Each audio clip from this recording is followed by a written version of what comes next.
Hello students, how are you all? I hope you all are fit and fine. I am Aarti Jain and I welcome you all to my YouTube channel. Now restart. Students, हमने class 10th science का chapter 2 acids bases and salts शुरू किया हुआ है, जिसमें हमने acids and basis के कई सारे टॉपिक्स कंप्लीट कर लिए हैं, जैसे what is the difference between acids and basis, है ना, एसिड्स एंड बेसिस की केमिकल प्रॉपर्टीज़, ठीक है, स्ट्रॉन्ग एसिड्स एंड बेसिस कैसे पता लगाते हैं, यूनिवर्सल इंडिकेटर हमने प्रीवियस वीडियो में पढ़ा था। जिन भी बच्चों ने मेरी वो वीडियोस नहीं देखी हैं, प्लीज़ डिस्क्रिप्शन में आपको लिंक दिया गया है, आप उस लिंक को क्लिक करें और उन वीडियोस को ज़रूर देखें। और अगर आपको कोई हेल्प मिलती है तो मेरे चैनल को लाइक, शेयर और सब्सक्राइब ज़रूर करें, ठीक है। और जिन बच्चों ने वो देख ली है, आई होप आप सब लोग अच्छे से रिविजन भी करके आए होंगे, है ना। आज हम लोगों का ये लास्ट टॉपिक है एसिड्स बेसिस एंड सॉल्ट्स का, ठीक है, जिसमें हम सॉल्ट्स के बारे में पढ़ेंगे। स्टूडेंट्स, हम सॉल्ट्स भी 2 वीडियोस में कंप्लीट करेंगे, ठीक है। आज हम लोग जो सॉल्ट्स के बारे में पढ़ रहे हैं, इसके अंदर हम लोग सोडियम क्लोराइड, सोडियम हाइड्रोक्साइड और ब्लीचिंग पाउडर के बारे में पढ़ेंगे, ठीक है। तो चलिए जल्दी से रीस्टार्ट करते हैं अपनी एसिड्स बेसिस एंड सॉल्ट्स की जर्नी को। आज के टॉपिक सॉल्ट्स के साथ। क्या होते हैं सॉल्ट्स? आपको ये आपने जो प्रीवियस वीडियोस में आपने देखी होंगी कि केमिकल प्रॉपर्टीज़ हमने करी हैं एसिड्स एंड बेसिस की, तो उसके अंदर एसिड्स और बेसिस, ठीक है, क्या बनाते हैं? सॉल्ट बनाते हैं, है ना। फॉर एग्जांपल, अगर मैं आपको रिमाइंड करवा दूं कि अगर मेरे पास कोई एसिड है, मान लीजिए हाइड्रोक्लोरिक एसिड है, ठीक है, उसके अंदर अगर मैंने मेटल डाल दिया, फॉर एग्जाम्पल मैंने सोडियम डाल दिया, तो उससे हमारे पास क्या बनता था? Sodium chloride. क्या बनता था बच्चों? सोडियम क्लोराइड और हाइड्रोजन गैस इवॉल्व होती थी, यही होता था। तो जो ये सोडियम क्लोराइड बना है, ये क्या है? हमारा सॉल्ट है। ये क्या है? हमारा सॉल्ट है, ठीक है।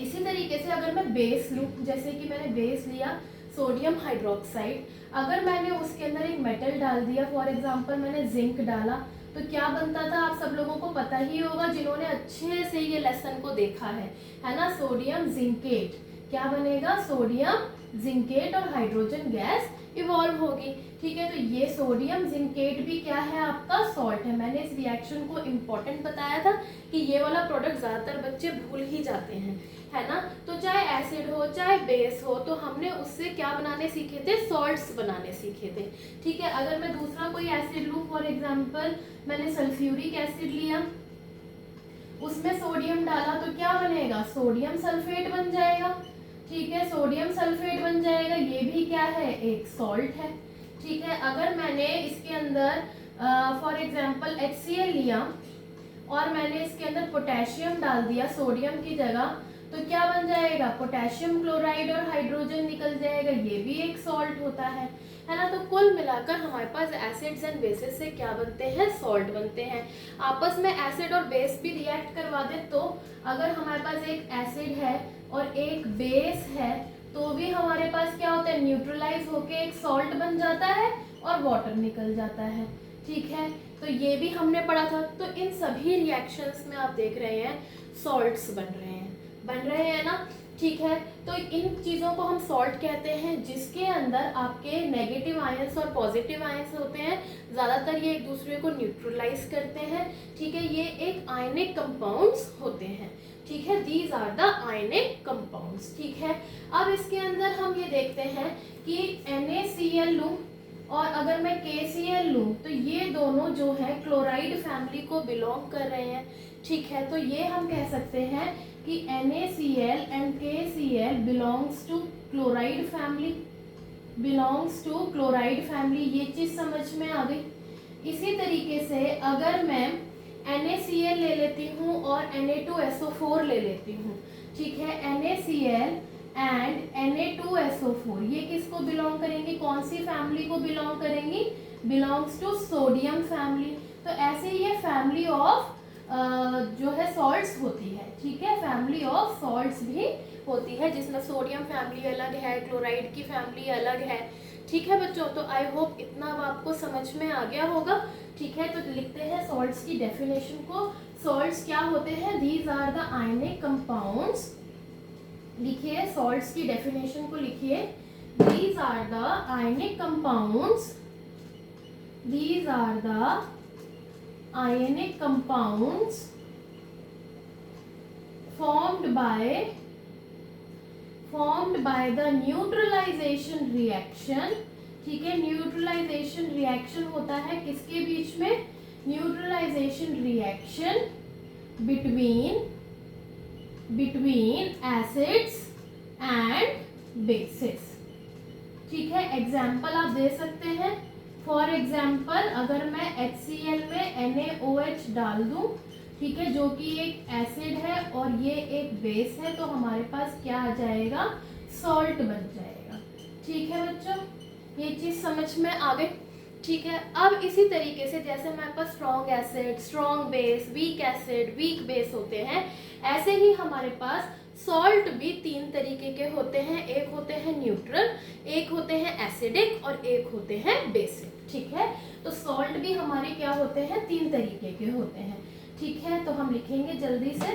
ठीक है, इनके 3 तरीके कौन कौन से हैं? सबसे पहले आता है आपका एसिडिक, फिर आता है आपका न्यूट्रल, फिर आता है आपका बेसिक. ठीक है, ये 3 तरीके के होते हैं. न्यूट्रल कौन से होते हैं? जो strong acid and strong base के कॉम्बिनेशन से बनते हैं. ठीक है, और इनका जो पीएच होता है वो इक्वल टू 7 और नियर अबाउट 7 ही होता है. ठीक है, तो स्ट्रॉन्ग एसिड और स्ट्रॉन्ग बेस के कॉम्बिनेशन से जो बनते हैं उन्हें हम न्यूट्रल एसिड्स कहते हैं, जिनका पीएच नियर अबाउट 7 ही होता है. फॉर एग्जाम्पल अगर मैं एग्जाम्पल देखूं तो इसमें HCl प्लस NaOH अगर मैं करती हूं तो मेरे पास आ जाता है NaCl प्लस H2O, जो कि एक न्यूट्रल सॉल्ट है, जो कि एक क्या है बच्चों? न्यूट्रल सॉल्ट है. ठीक है, अब अगर मैं एसिडिक की बात करूं तो एसिडिक में क्या होता है? आपका एसिड स्ट्रॉन्ग होता है, लेकिन जो बेस होता है वो क्या होता है? वीक होता है, जिसकी वजह से ये पूरी तरीके से एसिड को न्यूट्रलाइज नहीं कर पाता, और जो हमारा सॉल्ट बनता है वो क्या बनता है? एसिडिक इन नेचर बनता है, यानी कि उसकी जो पीएच है वो लेस देन 7 होती है. उसकी पीएच क्या होती है बच्चों? लेस देन 7 होती है. ठीक है, अगर मैं इसमें एग्जाम्पल लूं, कोई भी स्ट्रॉन्ग एसिड बताइए. फॉर एग्जाम्पल हाइड्रोक्लोरिक एसिड है ना, मिनरल एसिड हमारे स्ट्रॉन्ग होते हैं. वीक बेस में हम ले सकते हैं अमोनियम हाइड्रोक्साइड. ये अमोनियम का फॉर्मूला होता है NH4, तो अमोनियम हाइड्रोक्साइड वीक बेस है. ठीक है, तो इससे हमें क्या मिलेगा? Ammonium chloride plus H2O. तो ये हमारा आता है एसिडिक सॉल्ट. ठीक है बच्चों, आई थिंक ये आपको क्लियर हो गया होगा. अब आते हैं हम लोग बेसिक सॉल्ट पे. इसके अंदर आपका एसिड वीक रहता है, वीक एसिड, लेकिन जो बेस होता है वो क्या होता है बच्चों? स्ट्रॉन्ग होता है. ठीक है, और इसकी जो पीएच होती है वो क्या होती है? It is greater than 7. क्या होती है? Greater than 7. जो भी सॉल्ट आएगा उसकी पीएच ग्रेटर देन 7 होगी, तभी तो वो बेसिक होगा, है ना. अब अगर मैं इसमें एग्जाम्पल लूं तो वीक एसिड हम एसिटिक एसिड ले लेते हैं, CH3COOH. ठीक है, ये हमारी एसिटिक एसिड हुई. उसके अंदर मैंने कोई स्ट्रॉन्ग बेस डाल दिया, फॉर एग्जाम्पल मैंने सोडियम हाइड्रोक्साइड डाल दिया, तो बन जाएगा सोडियम एसीटेट प्लस वाटर, जो कि एक क्या है? ये जो हमारा सॉल्ट आया है ये क्या है? बेसिक इन नेचर है. ठीक है, ये सॉल्ट हमारा क्या होगा? बेसिक इन नेचर होगा. आई होप इतना आपको सॉल्ट्स के बारे में क्लियर हो गया होगा, है ना. कुछ भी नहीं है, बस इतना ही है कि स्ट्रॉन्ग एसिड स्ट्रॉन्ग बेस दोनों स्ट्रॉन्ग है, तो पीएच इक्वल टू 7 न्यूट्रल है. अगर एसिड स्ट्रॉन्ग है तो एसिडिक सॉल्ट बनेगा, अगर बेस स्ट्रॉन्ग है तो बेसिक सॉल्ट बनेगा. इतनी सी बात है. ठीक है, गॉट इट? अच्छे से समझ में आ गया ये टॉपिक. अब हम आगे करते हैं अपना कि हमारा सोडियम क्लोराइड कैसे बनता है, यानी कि सोडियम क्लोराइड को हम कहते हैं कॉमन सॉल्ट. ठीक है, तो जल्दी से हेडिंग डालिए कॉमन सॉल्ट. ठीक है बच्चों, हेडिंग डालिए कॉमन सॉल्ट. कॉमन सॉल्ट क्या होता है? कॉमन सॉल्ट जो हम लोग घरों में खाते हैं, है ना, to enhance the taste of our food. We eat common salt, है ना, we use to put common salt in our food. तो कॉमन सॉल्ट क्या होता है, हमारा फॉर्मूला सोडियम क्लोराइड। क्या होता है, सोडियम क्लोराइड। और ये हमें कैसे मिलता है, ये हमें कैसे मिलता है, ये न्यूट्रल होता है ना, अभी अभी हमने पढ़ा, ये क्या होता है, न्यूट्रल सॉल्ट होता है। ये हमें कैसे मिलता है, obtained by evaporation of, obtained by evaporation of sea water, है ना, समुद्र के पानी को हम लोग क्या करते हैं, इवेपोरेट करते हैं, तो हमें कॉमन सॉल्ट मिल जाता है। ठीक है, आपने गांधी जी के बारे में भी पढ़ा होगा ना कि दांडी मार्च में उन्होंने नमक आंदोलन करा था। ठीक है, तो वही है ये सी वाटर। ठीक है, अच्छा, अब उसके बाद आता है कि चलो ये सी वाटर से मिल गया, इसमें इसके जो लार्ज क्रिस्टल्स मिलते हैं, हमें बड़े बड़े क्रिस्टल्स मिलते हैं, वो ब्राउन होते हैं। Large crystals of salt are brown, क्यों होते हैं ब्राउन, जबकि नमक तो हमारा व्हाइट होता है।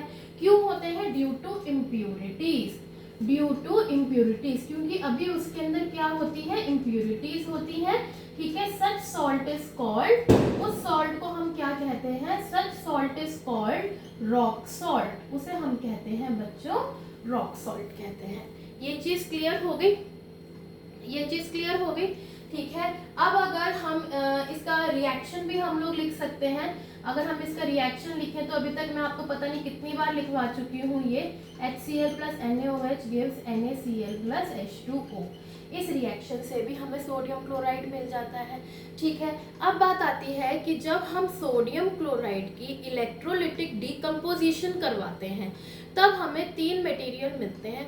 वो तीनों ही हमारे केमिकल इंडस्ट्रीज में बहुत ही ज़्यादा हेल्पफुल हैं। ठीक है, तो चलिए जल्दी से करते हैं हम लोग electrical decomposition of sodium chloride. ठीक है, तो चलिए लिखते हैं। तो उसका यूज भी, सोडियम क्लोराइड का यूज भी इसी के अंदर है। मान लीजिए कि मैंने एक बीकर लिया, ठीक है, मैंने एक बीकर लिया और इसके अंदर मैंने सोडियम क्लोराइड का एक्वस सॉल्यूशन ले लिया। ठीक है, यहाँ पे ये मैंने सोडियम क्लोराइड का, नमक का मैंने क्या ले लिया, एक्वस सॉल्यूशन ले लिया, NaCl एक्वस।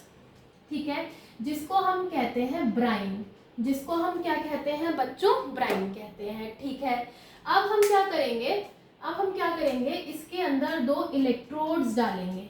ठीक है, 2 इलेक्ट्रोड्स मैंने डिप कराई, एक को मैंने बैटरी के पॉजिटिव एंड से कनेक्ट कर दिया और एक को नेगेटिव एंड से कनेक्ट कर दिया। तो जो पॉजिटिव एंड से कनेक्ट करी है वो हो गई एनोड और जो नेगेटिव एंड से कनेक्ट करी है वो हो गई कैथोड। ठीक है, अब इसमें क्या होगा, जो ये NaCl है उसकी क्लोरीन आयंस तो जाएंगे पॉजिटिव की तरफ और आपके Na पॉजिटिव जाएंगे नेगेटिव की तरफ। ठीक है, और इसके अंदर हमारा NaOH भी बनता है जो कि नियर कैथोड, कैथोड के पास बनता है। तो उसमें से भी सोडियम आयन यहाँ जाएंगे। ठीक है, और हाइड्रोक्साइड आयंस हमारे कहाँ जाएंगे, इसकी तरफ जाएंगे, यानी कि एनोड की तरफ जाएंगे। तो ये हो गई इसकी इलेक्ट्रिकल डीकम्पोजिशन। अगर मैं इसको रिएक्शन के फॉर्म में लिखूं, अगर मैं इसको रिएक्शन की फॉर्म में लिखूं तो NaCl में मैंने वाटर डाला जिसको मैं ब्राइन सॉल्यूशन कह रही हूँ, ब्राइन कह रही हूँ, और मैंने इसकी इलेक्ट्रिकल डीकम्पोजिशन करवाई। ठीक है, इलेक्ट्रिकल डीकम्पोजिशन मैंने इसकी करवा दी। ठीक है, तो अब इसके अंदर मेरे पास क्या मिलेगा, NaOH plus chlorine gas plus hydrogen gas. ठीक है, हाइड्रोजन यहाँ जाएगी, H पॉजिटिव आयंस यहाँ जाएंगे। तो ये 3 बाय प्रोडक्ट्स हमें मिलते हैं। ठीक है, और इन तीनों का ही केमिकल इंडस्ट्री में बहुत ही ज़्यादा यूज है। ठीक है, तो इसीलिए हमारे पास कॉमन सॉल्ट भी बहुत ही ज़्यादा इम्पोर्टेंस रखती है। तो चलिए जल्दी से पढ़ते हैं कि इन तीनों ही प्रोडक्ट से हमें कहाँ कहाँ ये हमें हेल्पफुल हैं। ठीक है, तो सबसे पहले आप हेडिंग, आपको आई थिंक इलेक्ट्रिकल डीकम्पोजिशन समझ में आ गई। ब्राइन सॉल्यूशन की, ब्राइन तो आसान है ना, नमक का घोल जिसे हम कहते हैं, उससे हमारे पास सोडियम हाइड्रोक्साइड, क्लोरीन गैस और हाइड्रोजन गैस निकलती है। इतना समझ में आ गया। अब हम लिखेंगे यूजेस ऑफ इन तीनों के, इन तीनों के अब हम यूजेस लिखेंगे अलग अलग। ठीक है, तो अब हम लिखते हैं uses of sodium hydroxide. Heading डालिए uses of sodium hydroxide. Sodium hydroxide का दूसरा नाम क्या है? सोडियम हाइड्रोक्साइड का दूसरा नाम है आपका कॉस्टिक सोडा। क्या कहते हैं बच्चों हम इसे? Caustic soda. ये आपको याद होना चाहिए। पहला यूज तो ये है इसका कि it is used in the manufacture of it is used in the manufacture of soaps and detergents। soaps and detergents के मैन्युफैक्चर में यूज होता है। दूसरा इसका यूज ये है, सोप्स एंड डिटर्जेंट्स को मैन्युफैक्चर करने में काम आ गया। ठीक है, ये आप कार्बन एंड इट्स कंपाउंड्स में पढ़ेंगे। आई होप आप सब लोगों ने पढ़ भी लिया होगा उस चैप्टर को। नहीं पढ़ा है तो मैंने भी उसकी एक वीडियो बना रखी है सोप्स एंड डिटर्जेंट्स की, आप उसमें क्लिक करके आप लोग देख सकते हैं। मैं डिस्क्रिप्शन में आपको उसका भी लिंक दे दूंगी। ठीक है, तो उसके अंदर सोडियम हाइड्रोक्साइड का बहुत ज़्यादा यूज होता है। उसके बाद it is use for degreasing the metals. It is use for degreasing the metals, degreasing the metals. और क्या यूज है इसका? और क्या यूज है? It is used in paper industries. It is used in paper industries. ठीक है, paper industries में भी इसका यूज है। ठीक है, फॉर फाइबर मेकिंग है ना, it is used for making, it is used for making artificial fibres. It is used for making artificial fibres. तो ये इसके यूजेस हैं। ठीक है, आई होप आप सब लोगों को ये इसके यूजेस समझ में आ गए होंगे। ठीक है, अब हम आगे पढ़ते हैं यूजेस ऑफ क्लोरीन। ठीक है, मैं आई रब द बोर्ड नाउ। ठीक है, आई होप आप सब लोगों ने इसका स्क्रीनशॉट ले लिया होगा। ठीक है, यूजेस ऑफ क्लोरीन। हाँ जी, क्लोरीन का यूज तो आप लोगों को अच्छे से पता ही होगा, है ना। क्लोरीन कितनी यूजफुल है ना। Cl2 chlorine. क्लोरीन के क्या यूजेस हैं? It is used in water treatment. It is used in water treatment, है ना। क्लोरीन की जो टैबलेट्स आती हैं वो हम अपने टैंक्स में डाल देते हैं ताकि हमारा पानी जो है क्या हो जाए? फ्री ऑफ जर्म्स हो जाए, है ना। तो it is used in water treatment. या हम कह सकते हैं it is used as disinfectant. ठीक है, इन्फेक्टेंट।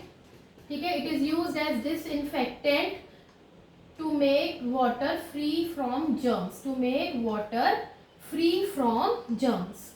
ठीक है, ये चीज हो गई। और कहाँ यूज होता है क्लोरीन का? It is used for making bleaching powder. अभी हम अगला टॉपिक वही पढ़ने वाले हैं, वहां पे आपको समझ में आ जाएगा। It is used to make bleaching powder. ठीक है, ब्लीचिंग पाउडर के लिए। ठीक है, और कहाँ यूज होता है? It is used in chlorofluorocarbons, है ना।